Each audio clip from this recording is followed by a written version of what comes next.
जुर्म कितना भी संगीन क्यों ना हो, गुनहगार कितना भी शातिर क्यों ना हो, हर गुनहगार अपने दामन पर छोड़ ही जाता है गुनाह के चीजें, क्योंकि गुनाह अपनी गवाही खुद देता है। आप देख रहे हैं गुनाह के छींटे शकील साजिद के साथ।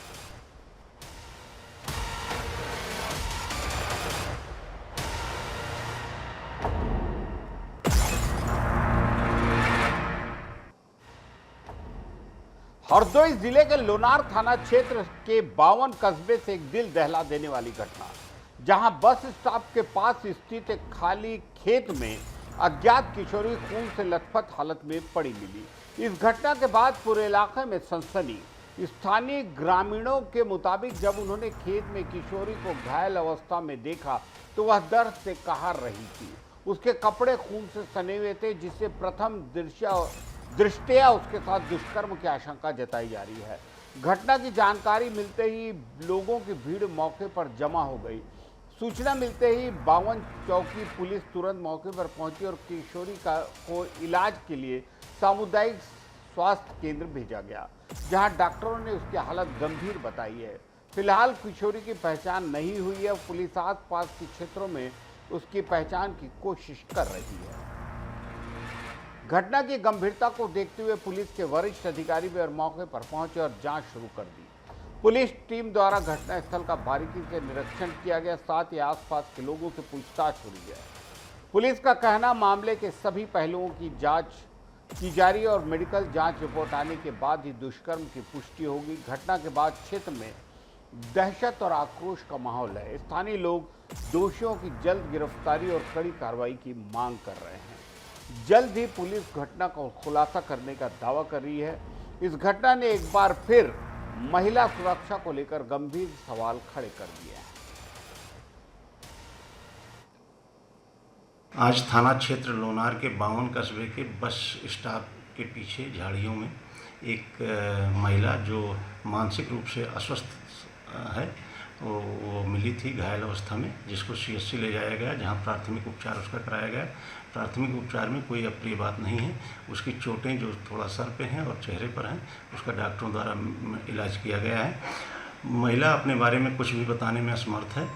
सीसीटीवी फुटेज और अन्य चीज़ें देखी जा रही हैं कि ये कहाँ से आई, कैसे आई, और उसकी पूरी जानकारी।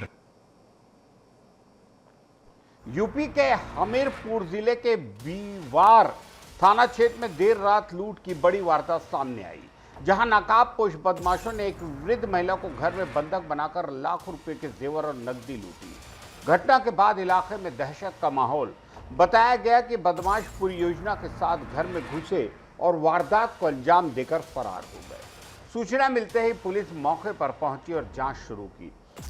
बीवार थाना क्षेत्र के निवादा गांव का मामला, जहां गणेश प्रसाद की पत्नी अहिल्या घर पर अकेली थी, तभी देर रात 3 नकाबपोश बदमाश घर में घुस आए। बदमाशों ने महिला को पकड़ लिया और उसका मुंह बांध दिया, साथ ही हाथ पैर बांधकर उसे बंधक बना लिया। इसके बाद बदमाशों ने घर में रखी करीब 4.5 लाख रुपए के जेवर और नकदी पर हाथ साफ कर दिया, मौके से फरार हो गए। पीड़िता अहिल्या के मुताबिक बदमाश उसे बांधकर अंधेरे में छोड़ गए। काफी देर बाद किसी तरह मामला सामने आया। घटना की सूचना मिलते ही पुलिस और फील्ड यूनिट मौके पर पहुंची और साक्ष्य जुटाए गए। महोदहा क्षेत्राधिकारी राजकुमार पांडे ने बताया कि मामले की जांच हो रही है और बदमाशों की तलाश के लिए पुलिस की टीमें लग गई हैं। आसपास के इलाके में भी पूछताछ की जा रही है, संदिग्धों पर नजर रखी जा रही है। पुलिस ने मामला दर्ज कर जांच तेज कर दी और जल्द ही घटना के खुलासे का दावा किया है। वहीं इस वारदात के बाद इलाके में सुरक्षा व्यवस्था को लेकर प्रश्न है।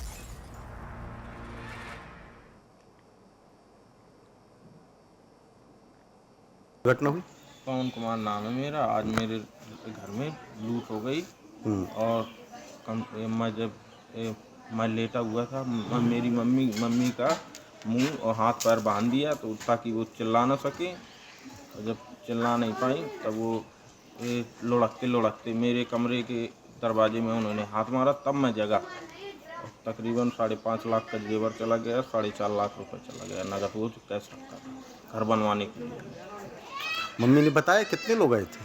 3 लोग आए थे, मम्मी ने बताया। वो चादर उस टाइप का कुछ ओढ़े थे और नकाब पहने थे कुछ। कि चेहरा ना देखें। आज दिनांक 16/4/2026 को सूचना प्राप्त हुई कि ग्राम नेवादा थाना विवार में 3 अज्ञात व्यक्तियों द्वारा घर में घुसकर महिला को बंधक बनाकर घर में रखे रुपए व जेवरात ले गए हैं। इस सूचना पर थाना विवार की पुलिस के द्वारा एवं फील्ड द्वारा घटनास्थल का निरीक्षण कर जांच पड़ताल की जा रही है। वरिष्ठ अधिकारीगणों द्वारा घटनास्थल का भी निरीक्षण किया गया है। घटना के अनावरण के लिए टीम का गठन किया गया है। घटना के संबंध में प्रार्थना पत्र प्राप्त कर सुसंगत धाराओं में अभियोग पंजीकृत किया जा रहा है। मौके पर शांति व्यवस्था कायम है। रतलाम जिले के सैलाना तहसील कार्यालय में भ्रष्टाचार के खिलाफ बड़ी कार्रवाई, जहां उज्जैन लोकायुक्त की टीम ने एक पटवारी को 20,000 की रिश्वत लेते रंगे हाथों गिरफ्तार किया। आरोपी पटवारी किसान से जमीन के सीमांकन के नाम पर 30,000 रुपये की मांग कर रहा था। इस कार्रवाई के बाद प्रशासनिक महकमे में हड़कंप है। मामला सैलाना तहसील, जहां ग्राम अडवानिया निवासी किसान जितेंद्र पाटीदार ने उज्जैन लोकायुक्त से शिकायत की थी। शिकायत में बताया गया कि उसके पिता के नाम पर करीब 5 हेक्टेयर कृषि भूमि है, जिसके सीमांकन के लिए आवेदन करने के बावजूद काम नहीं हो रहा था। आरोप है कि हल्का पटवारी कैलाश वर्खिया ने सीमांकन करने के एवज 30,000 रुपये की मांग की।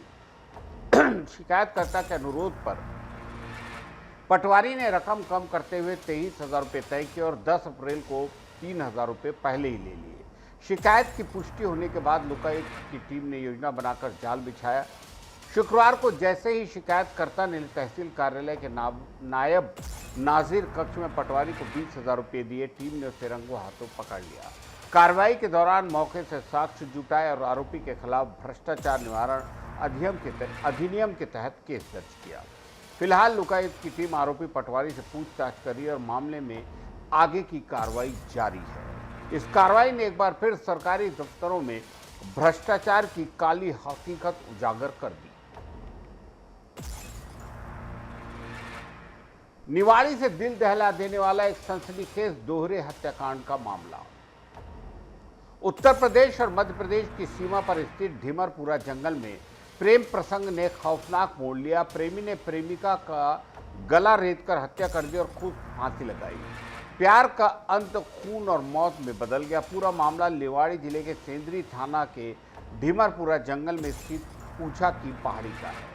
12 अप्रैल 2026 को जंगल में एक युवती का शव संदिग्ध हालत में मिला, जिसके गले पर धारदार हथियार से हमला कर गला रेता गया। युवती के शव के पास से मछली काटने वाला बका छुरी बरामद हुई, जिससे हत्या की गई। वहीं शव से करीब 60 फीट दूर एक युवक का शव पेड़ पर फांसी के फंदे पर लटका मिला।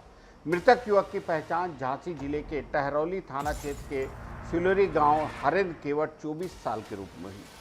मृतिका युवती निवाड़ी जिले के सिंदूर सागर जिला निवासी वर्षा केवट 20 वर्ष। दोनों के बीच लंबे समय से प्रेम प्रसंग चल रहा था और वे फोन पर संपर्क में थे। दोनों में रिश्तेदारी भी बताई जा रही है। जांच में सामने आया कि युवती की कुछ दिनों बाद शादी तय थी और वह शनिवार से लापता थी। युवक हरिंद शादीशुदा था और उसकी शादी 1 साल पहले हो चुकी थी।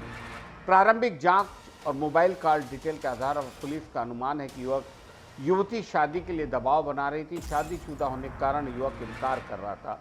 इसी विवाद के चलते हरिंद ने पहले युवती का गला रेतकर हत्या की और फिर खुद फांसी लगा ली। घटना के एक दिन पहले शनिवार को युवती घर से किसी काम का बहाना बनाकर निकली। रविवार सुबह तक जब नहीं लौटी तो परिजनों ने थाने में शिकायत दर्ज कराई। पुलिस अधीक्षक डॉक्टर राय सिंह नरवरिया ने बताया कि दोनों के बीच बातचीत होती रहती थी। कॉल डिटेल और अन्य संबंधों के आधार पर ये प्रेम हत्या के बाद आत्महत्या का मामला हो रहा है। इस घटना से पूरे क्षेत्र में सनसनी और गहरे दुख का माहौल है। प्रेम का ऐसा खौफनाक अंत समाज और परिवार के लिए बेहद चिंताजनक है।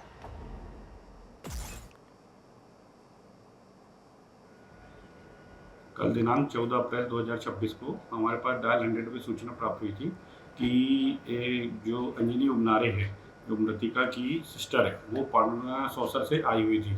तो उसकी शव यात्रा की तैयारी चल रही थी। जब उसने शव को देखा कि शव में जो है चोट लगी हुई है हाथ में, पैर में और कंधे में, तो उसने डायल 100 पर सूचना दी थी। सूचना के पर हमारी चौकी बोड़की के द्वारा पुलिस टीम वहाँ पे पहुंची और शव को अपने कब्जे में लेकर CSC आमला में लेकर आई। वहाँ पर उसका पोस्टमार्टम किया गया। पोस्टमार्टम में जो है उसकी मौत का कारण जो है हेमरेजिक शॉक के कारण हुआ था। इसी आधार पर जो है साक्षियों के कथन लिए गए और घटनास्थल का निरीक्षण किया गया। घटनास्थल के निरीक्षण में उसके से पता चला कि जो है उसकी मृत्यु जो है उसी के लड़का जो है दीपांशु गुजरे, इसने जो है चप्पल और लोहे के पाइप से मारकर उसकी हत्या की है। प्रथम दृष्टया लड़की जो इसमें जिसकी हत्या हुई है उसका अपने पड़ोस के गांव के सजाती जो लड़का था उसके साथ वो उसकी मोबाइल और उसकी कनेक्टिविटी से ऐसा पता चल रहा है। ग्रामीण जन उन्होंने भी बताया है कि इससे इसकी बातचीत होती थी। प्रथम दृष्टया ये भी पता चला है कि जहाँ स्पॉट है वहाँ पे सामान्यतः कोई पहुँच नहीं सकता, पहाड़ी है, काफ़ी निर्जन इलाका है। तो ये वहाँ स्पॉट के देखने से भी स्पष्ट हो रहा है कि वहाँ खाने के जो कुछ आइटम्स वगैरह मिले थे और एक बका जिससे इसकी हत्या की गई है बालिका की, वो जो है वहाँ मौके पे मिला था। और पास में ही करीबन 50-60 फीट की दूरी पे एक पेड़ है, उस पेड़ पर जो है ये लड़का जो है वहाँ पे लटका हुआ था। दुर्ग से एक दर्दनाक मामला सामने आया जहां एक युवक ने सोशल मीडिया पर दोस्ती के बहाने भानु प्रताप की एक लड़की को शादी का झांसा देकर बार बार दुष्कर्म किया। जब लड़की के परिवार ने शादी की बात की तो आरोपी मुकर गया और फरार हो गया। पुलिस में पीड़िता ने शिकायत दर्ज कराई। भानु प्रताप की रहने वाली युवती साल 2025 में इंस्टाग्राम पर इसकी सौरभ राजपूत सिकुला भाटा दुर्ग से दोस्ती हुई। दोनों के बीच फोन पर लगातार बातें होने लगी। सौरभ ने शादी का भरोसा दिलाया और युवती को दुर्ग बुलाया। 5 मार्च 2026 को युवती दुर्ग पहुंची। आरोपी उसे अपने बड़े भाई के घर सिकुला भाटा ले गया। वहां रात में शादी का झांसा देकर उसने जबरदस्ती शारीरिक संबंध बनाए। युवती ने विरोध किया लेकिन आरोपी नहीं माना। इसके बाद 28 मार्च 2026 को आरोपी युवती को उज्जैन घुमाने ले गया। वहां भी उसने बार बार दुष्कर्म किया। वापस दुर्ग आने के बाद भी वह युवती को अपने पास रखता और शादी का वादा करके बार बार शारीरिक संबंध बनाता। अंतिम बार 11 अप्रैल 2026 को आरोपी ने युवती को ग्राम संबलपुर अपने नानी के घर एक रात रखकर दुष्कर्म किया। अगले दिन उसे उसके गांव छोड़ दिया। जब युवती के परिवार वालों ने शादी की बात उठाई तो आरोपी ने पहले 2 साल रुकने की बात कही और बाद में फरार हो गया। अब फोन पर शादी करने से साफ मना कर रहा है। युवती ने मानसिक और शारीरिक प्रताड़ना सहते हुए मोहन नगर थाने में शिकायत दर्ज कराई। पुलिस ने आरोपी सौरभ राजपूत के खिलाफ दुष्कर्म का मामला दर्ज कर जांच शुरू की। ये मामला सोशल मीडिया पर अजनबियों से दोस्ती करने की बढ़ती खतरनाक परिस्थिति को फिर से उजागर कर रहा है। पीड़िता को जल्द न्याय मिले, ये सब चाहते हैं। हम नियमित अंतराल पर आपको हमारा खास प्रोग्राम गुनाह के छींटे दिखाते हैं। इसे दिखाने का हमारा मकसद बिल्कुल साफ है, समाज में हो रहे अपराधों पर लगाम लगाना। क्योंकि हम समझते हैं यदि कोई सतर्क रहे, चौकन्ना रहे, सावधानी बरते, अपने आसपास के सन्नाटे में जन्म ले रही साजिशों को समझे, अंधेरे में सिमटी गुनाह की आग को पहचाने, तो समाज से गुनाह कुछ कम हो सकते हैं। इसलिए देखते रहिए हमारे साथ गुनाह के छींटे। नमस्कार।